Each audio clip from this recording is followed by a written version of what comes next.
এই তোমরা কারা? কি চাই তোমাদের? আর হাসিয়ে তুলে এনেছো কেন? বলো তোমাদের কত টাকা লাগবে? টাকা লাগবে না, আমার তোকে লাগবে। সুরাইয়া তুই? হ্যাঁ আমি। কিরে কি ব্যাপার, এত আর্জেন্ট ডাকলি? জানিস তোর সাথে কথা বললে আমার দিনটা ভালো কাটে। আমি তোকে ভালোবাসি সেলিম, আই লাভ ইউ। তুই এসব কি বলছিস? আমি তোকে ভালো বন্ধু মনে করি, আর তুই যেটা ভাবছিস সেটা কখনো সম্ভব না। কেন সম্ভব না? তুই আমাকে বন্ধু ভাবিস তো কি হয়েছে? আমি তোকে ভালোবাসি, তাই আশা করি তুইও আমাকে ভালোবাসবি। দেখ সবাই তাকাচ্ছে, তুই অ্যাকসেপ্ট করে নে। তোর মাথা ঠিক আছে? হ্যাঁ ঠিক আছে, প্লিজ বল না তুই আমাকে ভালোবাসিস। সরি, আমি তোকে ভালোবাসতে পারবো না। সেলিম তো তাকে ইগনোর করে চলে গেল, পাত্তাই দিল না। পাত্তা দিবে না, যাবে কোথায়? তোকে তোমার চাই, তোকে যেহেতু আমি পছন্দ করেছি সেহেতু আমার ছাড়া অন্য কারো হবে না।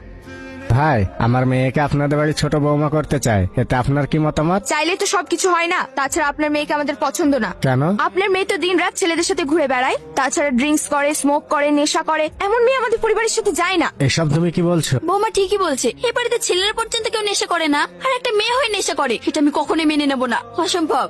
মাফ করবেন আঙ্কেল, জেনে শুনে এমন একটা মেয়ের সঙ্গে আমার ছোট ভাইয়ের বিয়ে দিতে পারবো না। আপনার পরিবারের সবার তো মতামত শুনলাম, এখন আপনি কি বলছেন? সবাইকে নিয়ে আমার সংসার, সবাই যেখানে না করছে সেখানে আমার কিছুই বলার নেই। তাহলে এটা আপনার শেষ কথা? হ্যাঁ সরি, কিছু মনে করবেন না। আরেকবার ভেবে দেখুন, আমার মেয়ে কিন্তু অতটা খারাপ না, আর এখনকার জেনারেশনের ছেলে মেয়ে একটু তো মডার্ন হবে, এরপর সব ঠিক হয়ে যাবে। বললাম তো সরি, আমার কিছুই করার নেই। আব্বু চলো। তার মানে তুই আমার ভাই, ভাবি আর মাকে খুন করেছিস? হ্যাঁ, তোকে পাওয়ার জন্য তোর পরিবারে যারা আমার পথের কাটা হয়ে দাঁড়িয়েছিল তাদের সবাইকে আমি শেষ করে দিয়েছি।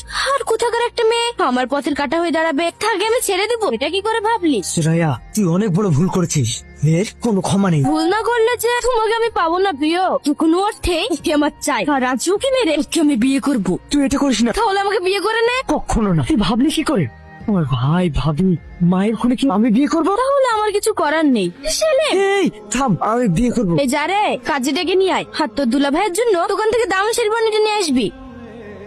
একদম কেউ নড়বে না। পুলিশকে কি খবর দিল? আমি। হ্যালো আব্বু। স্যার নিয়ে চলো সবাইকে। এক মিনিট, সঙ্গে আমার কিছু কথা আছে।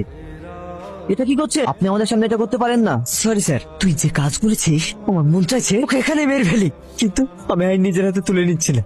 তুই জীবনে কোনোদিন ভালোবাসা পাবি না, ভালোবাসার জন্য হাহাকার করবি। আমি তোকে কোনোদিন ক্ষমা করবো না। একে আমার চোখের সামনে থেকে এক করে নিয়ে যান।